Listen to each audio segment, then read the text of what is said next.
The God of Israel has many names, and one of them, Jehovah Jireh, means vision, provider, and vision. Another word closely associated with God is ruah, the creative force, the breath of God that blows through our lives and through history. And the breath of God reminds us that God is the ultimate storyteller who communicates with his people through narratives, revelations, dreams, images, and story. He provides his vision, his breath. And so tonight we pray to Jehovah Jireh, to the God of vision, to the God of all stories, whose ruah, whose breath and spirit engage and sustain us. So be with us in these coming days, that we may open our hearts and minds to your word this Advent, so that we may see in our own stories a reflection of your great redeeming narrative. When my 3 sons were in grade school, we traveled from Cincinnati to San Francisco to visit my brother, and along the way we stayed at Cambria on the Sea. And that evening, we walked down to Moonstone Beach to watch the sunset over the Pacific. And the waves crashed on the shore and then retreated back to the sea, up and back, and to an ocean-starved family from Ohio, the rhythm of the waves and the soft golden light and the sound of the water breaking on the sandy beach was hypnotic. Time stopped, or at least it stuttered and turned sideways for a while. And after a few minutes, my husband nudged me and pointed off to our left, where there on the beach beside us were our sons dancing in time to the waves. A trio of grimy, barefooted urchins suddenly set free from seatbelts and shoes and rules for good behavior, and they were suddenly as graceful as water sprites, and they ran in a line towards the ocean as the water retreated, and then raced back in perfect unison as the incoming wave crashed and bubbled on the sand. Up and back, laughing with joyous abandon. And a few moments later, out of the corner of my eye, I caught a glimpse of something to our right and turned to see 3 long-legged shorebirds dancing the same tango of the sea. Up and back, mirroring every leap, every turn, every dash towards the waves in a line that ran in perfect alignment with our sons. Each dancing trio blissfully unaware of the other, and yet moving in synchronized precision as if choreographed and rehearsed by a master director. My husband and I caught our breaths transfixed by the quirky wonder of this utterly random, strangely beautiful, and completely weird, gracious gift. It was a moment as close to perfect as I have ever experienced. And in that moment, I was taken up into a web of relationship, into a cosmic heartbeat that stretched from that patch of sand far beyond the narrow boundaries of my life into eternity. I felt the pulse of the universe, the pulse that carried the heartbeat of sun and shorebird and grains of sand and tide and creatures of the deep and far horizons of sea and sky, of blood moving through veins, and finally breath, the breath of the cosmos, the ruah, the breath and spirit of God. And this web of connection lay far beyond my ability to understand or see completely or to describe. I could only sit in wonder. These holy intersections overtake us sometimes. They interrupt us. and they surprise us in the most unlikely times and places. In moments so profound, they curl our toes and suck the air from our lungs. And they leave us struggling to find words that are big enough, gracious enough, powerful enough to bear the weight of our discovery. I've learned in life that there are creeds and catechisms and libraries filled with big words from scholars and theologians trying to describe the indescribable. Words that attempt to pierce the nature of God and define our relationship with eternity. And then there are tides and sunsets and suns and shorebirds who dance to celestial music on a golden beach. There are theological treatises, and then there are experiences that teach us more profoundly than any textbook. And in these moments, we grasp just a little of the enormity of this universe that is beyond time, without beginning, without end, and of this God who is personal and intimate, and yet at the same time beyond all knowing. And we grasp just a little bit of these truths, and then in fear and panic we pull away like children who have touched our fingers to a burning coal. And yet, despite our fears, the mystery of eternity continues to disrupt our lives, erupting in the most unexpected ways and in the most surprising places, turning time sideways or pausing it altogether, reminding us that we are created of both mud and stardust, reminding us that we are so connected to the infinite that shorebird and sun and sand and ocean tide and heartbeat and the Lord of the cosmos are caught up in this web of relationship so close and so profound that if we would pull but a single thread, the universe itself would leap in response. There are textbook answers to our questions about God, and then there are responses written in our experience, in our stories. In moments so fleeting and so fragile, we miss them if we blink. Like all revelatory moments, that evening on the beach was profound and grace-filled. And like all revelatory moments, it was transient, all too brief, as fragile and as breakable as a soap bubble, dissolving even as we reached out to grab it. A seagull shrieked overhead, the shorebirds flew away, my sprites reverted to grubby pirates, arguing over seashells and pebbles and buried treasure in the sand. And my husband and I, suddenly conscious of grit and salt wind and the growing twilight, stood up, and the moment was over, gone as quickly as it came. And yet the magic and mystery endure. That memory, that story, has become more powerful each passing year. My water sprites are all grown up, and Moonstone Beach is long ago and far away. But I have placed this story in my pocket like a treasure. And on dark days when God feels distant and I long for connection, I take it out and I hold it up to the light like a jewel. And I see once more the cosmic tango of birds and boys and ocean tides. And off in the distance, I hear the sound of Ruah, the breath and vision of God.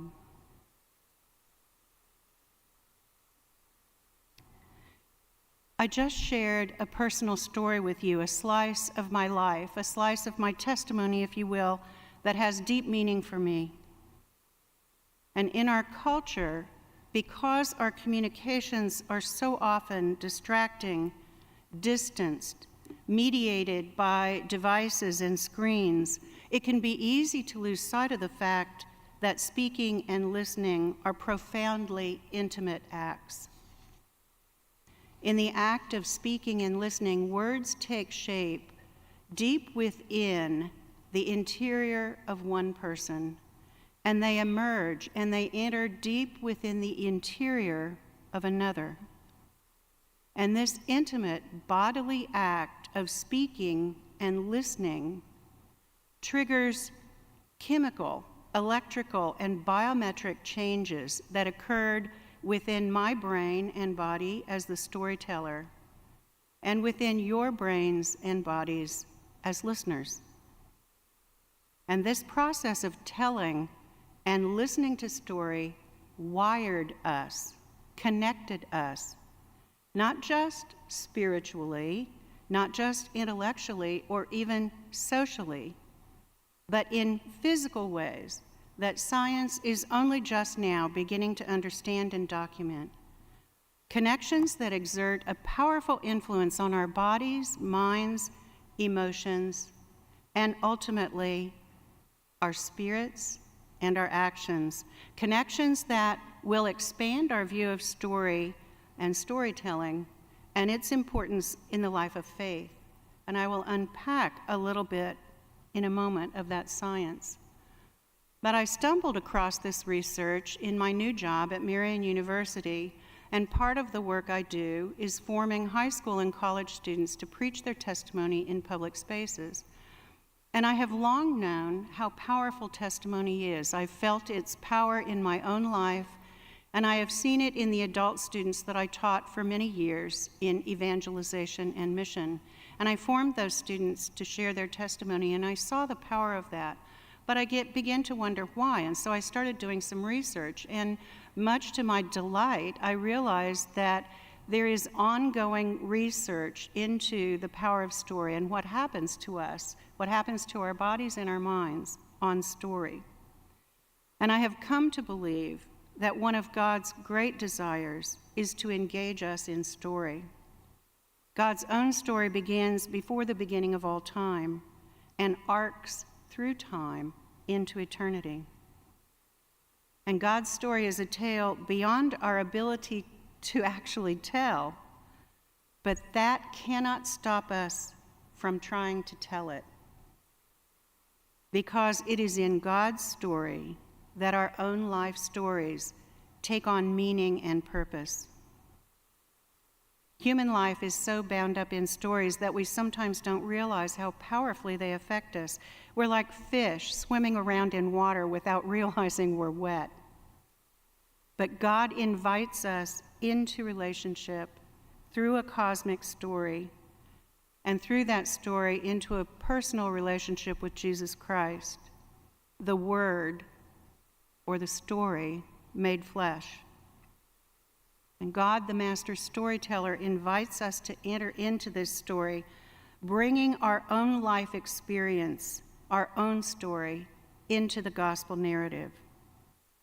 God became flesh and entered our world and entered into common experience with us, entered into our stories, if you will. And ever since, nothing has been the same. It would not be an exaggeration to say that God created us physically, biochemically, and emotionally as story-shaped creatures, born into story, raised in story, living and dying in story. Throughout history, whenever humans had big questions, such as who am I? Why am I here? How did I get here? What do I do? What is the purpose and meaning of life? How was Earth created and what happens to me when I die? We responded with a story. We wrestled with the big questions, those big, questions of life through stories that we shared in community, that we passed down from one generation to another, from mother to daughter, from father to son, from wise elder to young people. And in ancient times, before the advent of writing, we shared information and we formed community and we came into self-awareness and passed on our history through telling and retelling stories that were designed to explore who we are and why we are and how the earth came to be And most importantly, who created us? And what is our relationship with this Creator? And so in the ancient world, in the storytelling world, each person began to understand his or her place in society by absorbing these epic tales of heroic struggles and dangerous journeys, stories of good and evil, stories that shed light on the meaning and purpose of life and death. In our own faith history, each generation of Israel became Israel, took on the identity of their people by telling and retelling the story of God's covenant.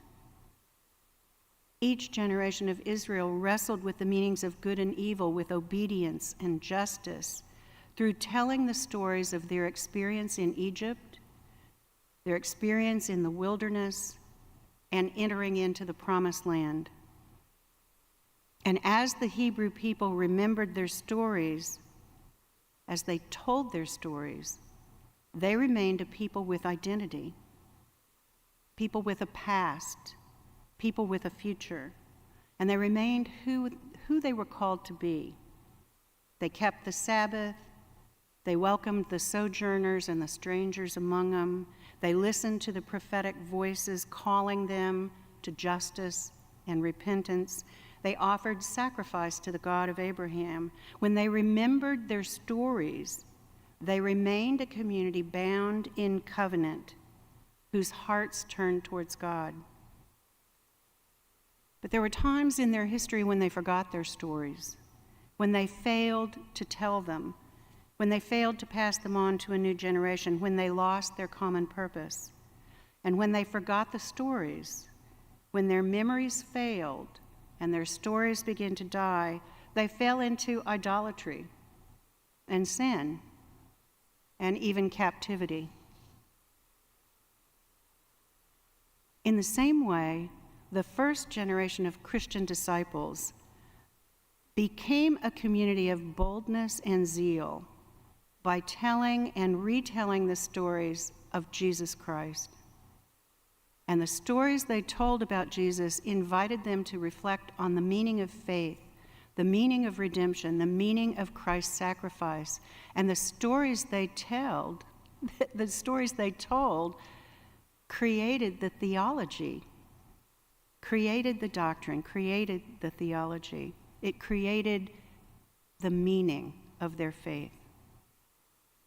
And when they told these stories to travelers and soldiers and citizens in the marketplace, their faith spread throughout the Roman Empire through spontaneous, person-to-person combustion.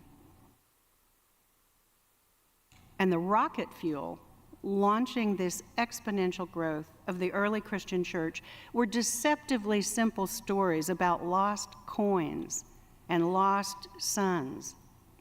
Stories of shepherds searching for sheep. Stories of a man beset by robbers on the Jericho road. Stories of vines and branches and mustard seeds. The story of a woman who went to the well at noontime. And our Christian faith spread in those early precarious days, not through catechetical lectures or theology texts, not through strategic plans and masterful marketing campaigns, but through the disruptive, unpredictable, spirit-filled virus of story and testimony. And this story and this testimony shaped our identity as Christians. And it gave Christians the courage and the strength to go out and evangelize and to go out and spread the good news. We feel this power of story intuitively, despite our addiction to noise and distraction and devices, because our hearts open and our ears prick up when we hear the phrase, "once upon a time." We sit up and take notice when somebody begins, "Back in the days long ago, when the judges ruled, there was a famine upon the land, and so a man from Bethlehem in Judah together with his wife and his 2 sons. And if the storyteller stops there, most of us want to know, wait a minute. What happened in that famine? What happened to that man from Bethlehem and his wife and his 2 sons? If you want to perform a quick but quite valid test of the power of story, change the ending of your favorite toddler's favorite story. Or gather a group of kindergartners and say, now, once upon a time, and then go on to give instructions about how to line up for lunch. It may not end well for you. Scientific research into our brains on story is new and cutting edge and ongoing, and it is, for people of faith, incredibly exciting. What researchers are discovering is that there is a science as well as a magic lurking at the heart of storytelling. Neurological studies, and these are all conducted by secular scientists, but we can put our faith-based spin on it. But neurological studies show that anchored deep within our DNA, hardwired into the synapses in our brains and baked into our body chemistry, is a hunger for story. We are created with a biological connection and a biological imperative for those tales that are whispered around a campfire and for those stories that are handed on from one generation to another. And today, neuroscientists, biologists, and psychologists are studying in clinical, data-driven ways the science of our brains and bodies on story. So what they're doing is they are placing people into MRI machines and conducting brain scans in real time as people tell and listen to stories. And they're mapping the neurological and biochemical changes that take place in our brains and bodies when we speak and listen to narrative. And what they're discovering is an astounding affirmation that our God is the God of story, and that God actually created us as story-shaped people. So the hippocampus is the brain's storyteller. The hippocampus is part of the limbic system, and it's the region of the brain that connects separate, even distant events into a single narrative. And the hippocampus also converts short-term memories into long-term memories by organizing the information and then sending it out through our neural pathways and retrieving it or calling it back when it's needed. So you can think of the hippocampus kind of like the cruise director of the brain. And our brains are actually hungry for patterns and hungry to make connections. And so our brains continually scan the millions of bits of information, the data that bombards us every second. And most of the input that we are bombarded with is discarded immediately. We would go mad if we tried to retrieve and save all of the data that bombards us every moment of time. But when the brain finds a pattern to connect, when input hooks with something that is already in our brain, we have the potential to retain it. One of the scientists described it as our brains is kind of like Velcro. Our brains are constantly searching for patterns, and when it finds something that it can latch onto like Velcro, it tends to stick. And what happens is story and narrative lights up multiple regions of our brain, the frontal cortex as well as motor and sensory areas. Our brains just light up on story. And in contrast, when our brains hear a list of data being read, only 1 or 2 areas of the brain lights up. So our brains love story because they have structure, they have shape, they have characters, they have action, they have a plot. In other words, there are patterns in story for our brains to connect and connect and connect. We think of memory as something that's a discrete item that we store in complete and pristine condition, like a little book. Like I think a lot of us think of our brains as libraries, and we have all these little books on our shelves. and our little stories are all in these little books. And when we want to retrieve a memory, that book is simply taken off the shelf and opened. But that's not how memory works. So memory such as my story of my pirates on Moonstone Beach is broken down into many, many parts.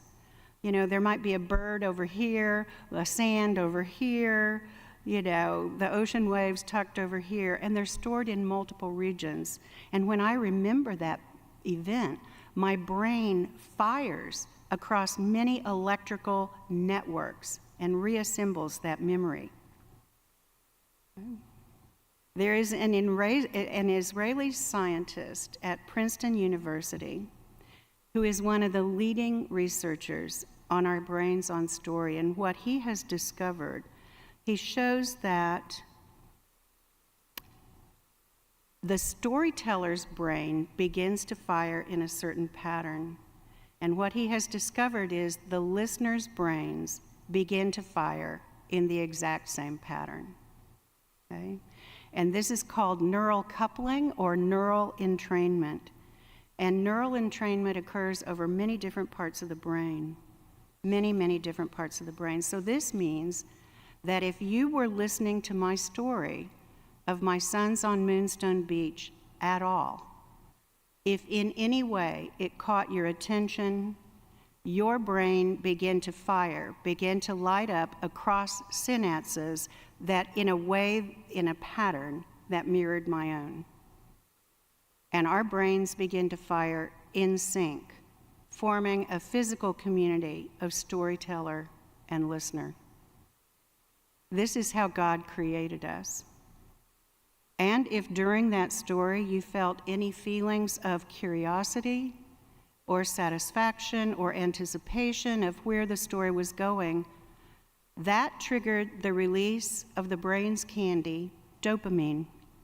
Dopamine is like the brain's party hat, and it activates the systems that release feelings of pleasure and happiness. And dopamine and that neural entrainment that happens are the reasons why great movies and great stories resonate with us long after we first hear them. It's also why people sitting in a darkened movie theater or in a Broadway show feel connected to the rest of the audience. It's why they feel part of an event or experience something larger than themselves. And this process of biological connections also has the effect of connecting the storyteller and the listener emotionally. Psychologists call this narrative transport, and this emotional linkage also has an effect on the brain's chemistry, and it triggers the production of oxytocin. And oxytocin is a very powerful substance, and it's proven to increase feelings of empathy, bonding, and connection. This is that powerful substance that mothers release when they gaze on their newborn children. Okay? So this is a serious emotional linkage that happens when we tell and listen to stories in community. Storytelling can also release endorphins in the speaker and the listener that make us feel happy. Endorphins are what cause runner's high. In stories that contain elements of suspense or tension, such as, let's say, the story of Jesus in the Garden of Gethsemane, or the story of Jesus' trial before Pilate or his crucifixion, our bodies will release cortisol, which is a stress hormone, and that shouts to our body, pay attention, listen up. This is important. For people of faith, it's important to know that these neurological and chemical changes do more than just make us feel good. They can motivate us to act. They can motivate us to change. They can motivate us to moral behavior. They can motivate us to form community. And when we share stories with each other, stories about Jesus, stories about our community, stories of personal challenges and victories, stories of personal testimonies of when we have encountered Christ, we can lower barriers. We can negotiate differences. We can reduce conflict. We can increase feelings of tolerance and trust and acceptance. And so storytelling helps us form communities of purpose and identity. If we want to form community and feelings of trust and acceptance among a very diverse group of people, we could begin by establishing an ad hoc committee charged with studying the issue, setting up a program, creating a list of issues and concerns, establishing guidelines for communication and rules for behavior. We can talk about this, we can't talk about that. Or we could begin to tell our stories. The second path, telling our stories to each other, although it sounds vague and perhaps a bit unfocused, is actually the most effective. Because science and experience tell us that when we speak and hear stories, walls begin to fall, barriers begin to crumble, and openness and trust and indeed infection begin to increase. And it works because it's baked into our DNA. It works because God created us this way. What storytelling does is it creates a brave, safe, communal space in which respect and acceptance and mutual understanding takes root and flourishes, despite even the most profound social, economical, political, linguistic, cultural differences. I've been a teacher most of my life. I began teaching when I was 19 at Oklahoma State University. I taught Cowboy 101, the freshman orientation class that every cowpoke had to take. And I've taught pretty much continuously since then. And I can honestly say I have loved all of my thousands of students. But I will also tell you, I did not start out loving them. Many people are, as we all know, difficult to love. Many students can be challenging. But what I learned along the years is if I knew a student's story, I could no more dislike them. I could no more feel uncomfortable around them. Once you know someone's story, you know them. And your heart reaches out to them. One of the first things, I used to work in parish ministry, and one of the ministries I was in charge of was RCIA, and the first thing we did in RCIA was begin to tell our stories. What brings you here? What are you looking for? Vocations directors, when they meet with young men and women who are discerning a call to priesthood or religious life, one of the first things they say is, tell me about yourself. Tell me about your call. Tell me your story.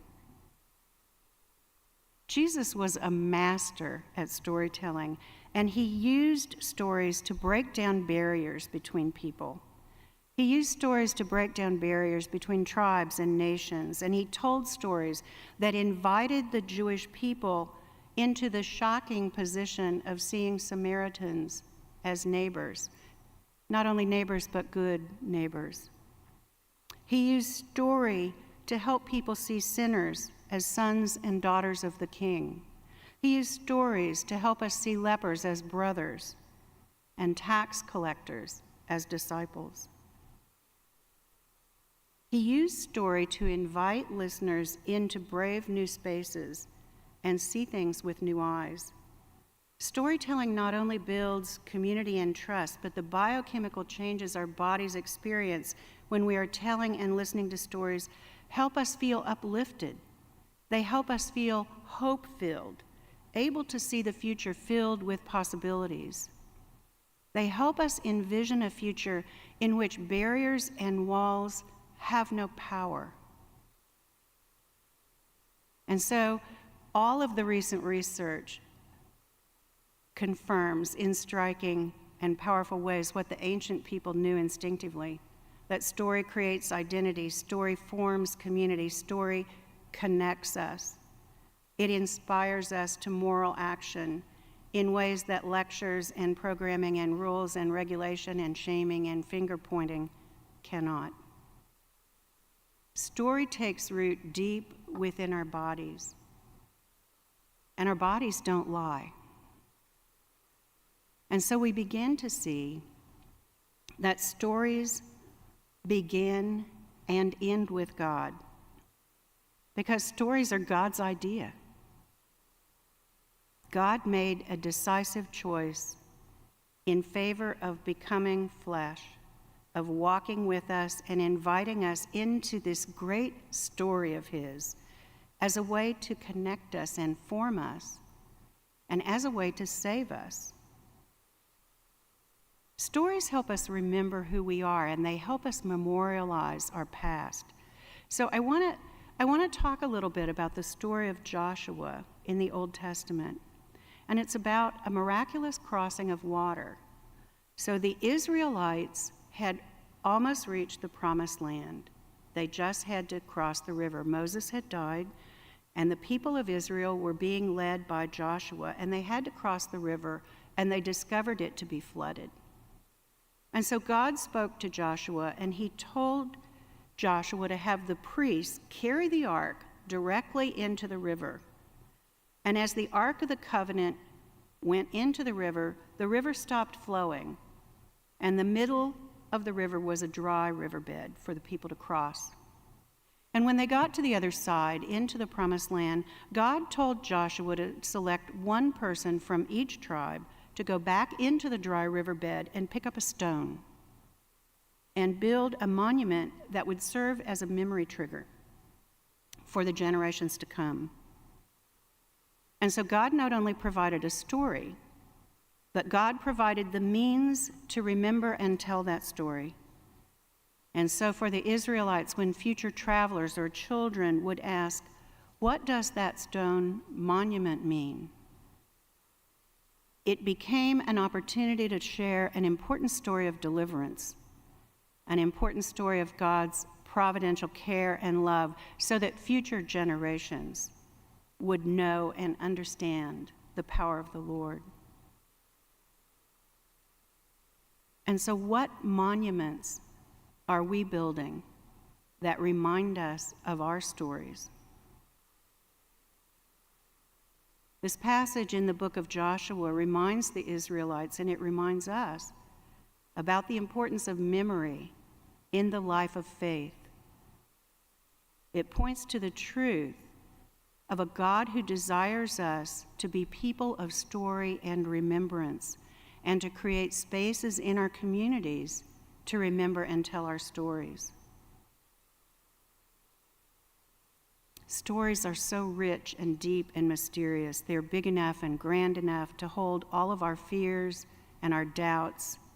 And they're also big enough to hold out the possibility and the potential for change.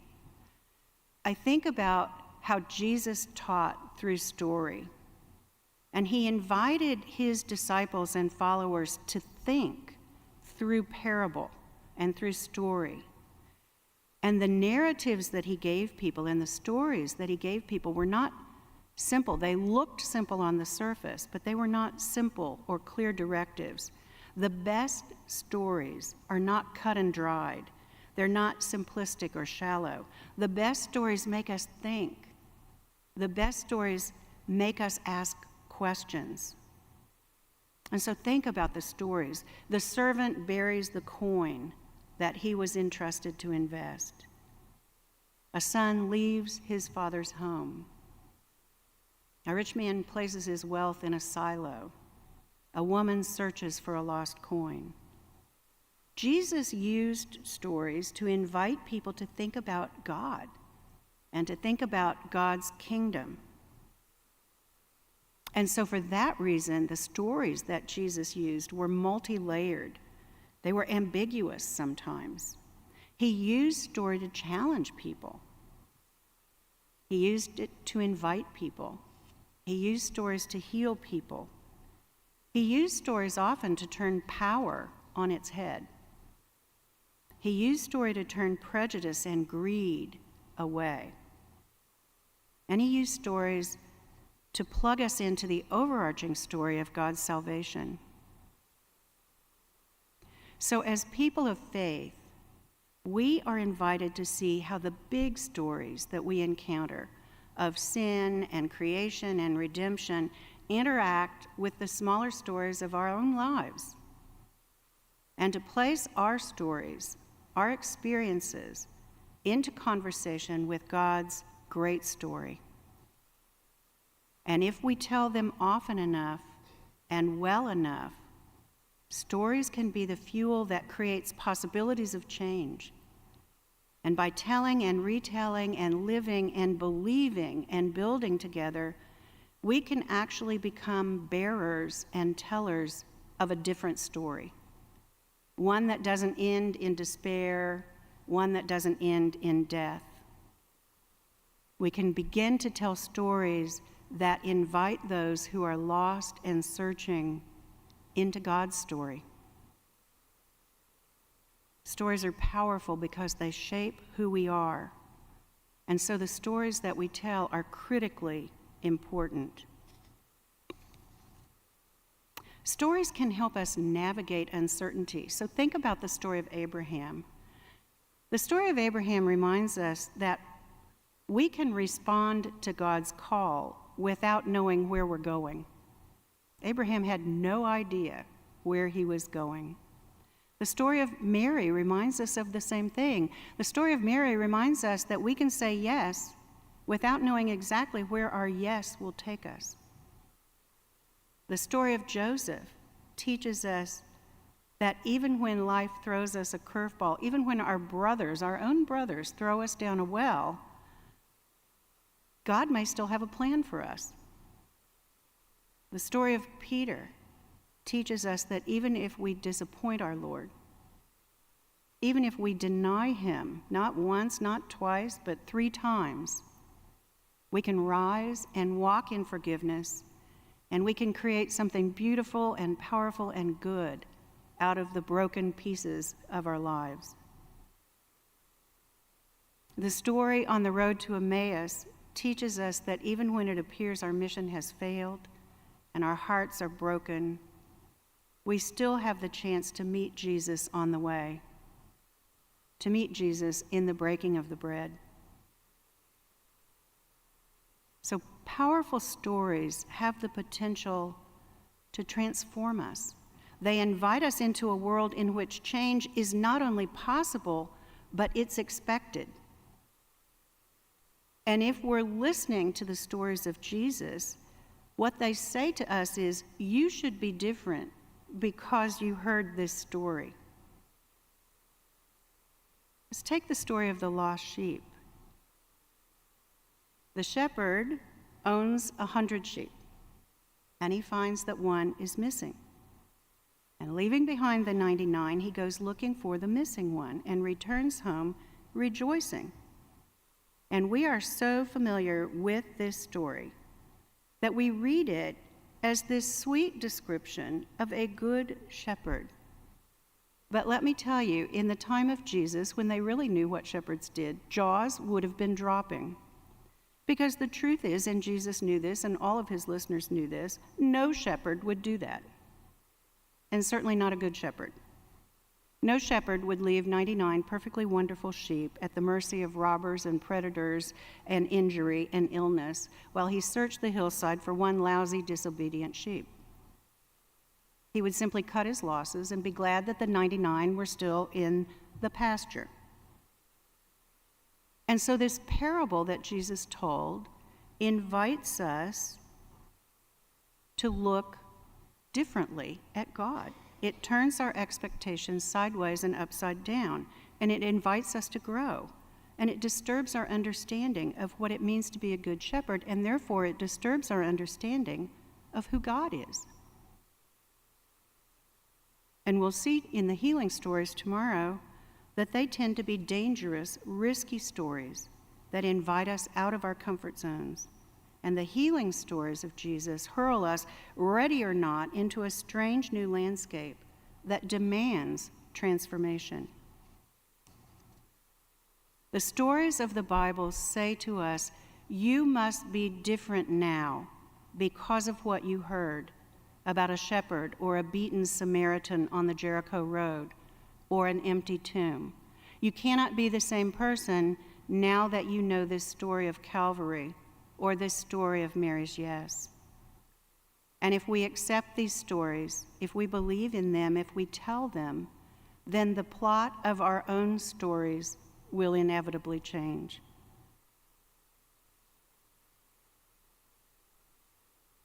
I would invite you to think for a moment, take a moment in silence, and ask yourself, how do you even know about God?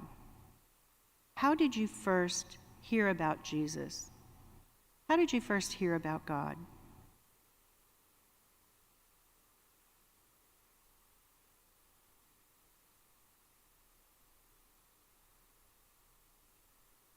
How many of you, someone told you a story? Raise your hands if someone told you a story when you were little. Did you hear a story about God from Nana or a priest or your Sunday school teacher or your parents? Yeah. Most of us know that God creates and redeems us because someone lived that story. Someone you know lived that story. Someone you know told that story. Someone you know repeated that story. And generation after generation, the story of God pitching a tent among us has been told and retold, and we are here because someone before us told that story. The Christian faith is spread through this sacred alchemy that happens when one person speaks hope into another. And story is a blessing that we came to overlook as we turned from story towards more structured, more formal, more institutionally sanctioned ways of evangelizing and handing on the faith. Formal catechesis, programs, textbooks, courses, lectures, diocesan initiatives, and there's nothing wrong with any of those. So please don't tell the Archbishop that I said that. But in many places, the deceptively simple power of story took a back seat. And the voices of our storytellers, our elders, the people who knew and understood our history, and our community stories fell silent.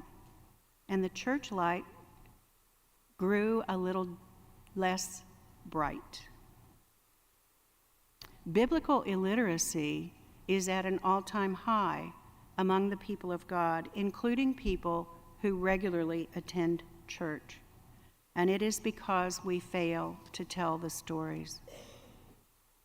It is because we fail to tell the stories. And so I have to ask, will the story die with us? Will these stories die with us? Will we be the generation that forgets the stories? Community stories are powerful in their impact, but they are surprisingly fragile in their lifespan. And it is both surprising and challenging to realize that stories are never more than one generation from extinction. I think of an ancient antique pocket watch that is sitting in my jewelry box right now in Cincinnati. Who owned it? When did he buy it? Was it a gift? What did it mean to him? I don't know. Because my relatives who knew that story died before they could pass it on. So where are our stories today? Who are our storytellers? How well do our people know the stories found in Scripture and in our history and in our communities? And will these stories die with us? Will we be the generation that ceases to tell the stories? There is no imperative in the Bible more compelling and more insistent than the command to remember. Remember this place where God parted the Red Sea and led you from slavery. Remember this God that brought you back from captivity. Do this in memory of me. Storytelling enhances our ability to remember because the connections that are made in our brains. Left to its own devices, the human brain has a strong tendency to lose focus. And in fact, the average brain has about 2,000 daydreams a day. So if you feel that your thoughts are scattered, well, they are. About half its waking time. But when listening to a story, this mental meandering is reduced to virtually zero. The brain just loves a good story. So when we realize that the people we love in our communities don't understand the faith in the ways we hope they could, we can double down on lectures, we can assign more workbook pages, we can quiz them on facts, we can criticize them, and we can wring our hands in despair. Or we can begin to tell the wonderfully complex, incredibly engaging, very human stories of God's people, including our own. We can begin to tell and retell the stories of Jesus. We can share the vivid, exciting, heroic tales of saints and sinners throughout our history. We can tell the story of St. Pius X community, which is rich and powerful and good.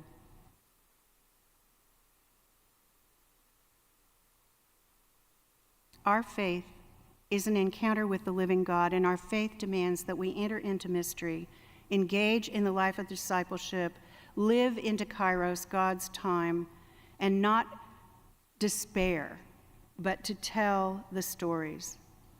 And so for this reason, to teach and to live the faith, we need stories to tell. We need stories to believe, stories to transform us into community. And the Bible is a book of many different forms of literature, poetry and biography and history, song, letters, parables. It is a collection of stories, long and short, dangerous, sad, joyful, hope-filled, that are part of the narrative that says God loves and redeems his creation. And we are invited to be characters in this story. And one of the responsibilities that we take on when we say yes to Jesus in the Eucharist is that we will pass on these stories so that generations to come, they may praise the Lord. Think about the implications both inside and outside church walls if we became storytellers once more. Imagine the impact on lonely elders in nursing homes if pastoral visitors were trained to both draw forth and share mutual stories of faith. Knowing the biochemical changes of our brains on stories, imagine the impact we might make among people who are wounded and struggling and lonely if we engaged them in storytelling and through that invited them into community. Think about the ways we might rebuild the church through the transforming power of telling the transformative and powerful stories of the Bible. The stories we tell literally mark our lives and shape our world. And if we want to change the world, if we want to create a different world for our children, we need to change the stories that we tell.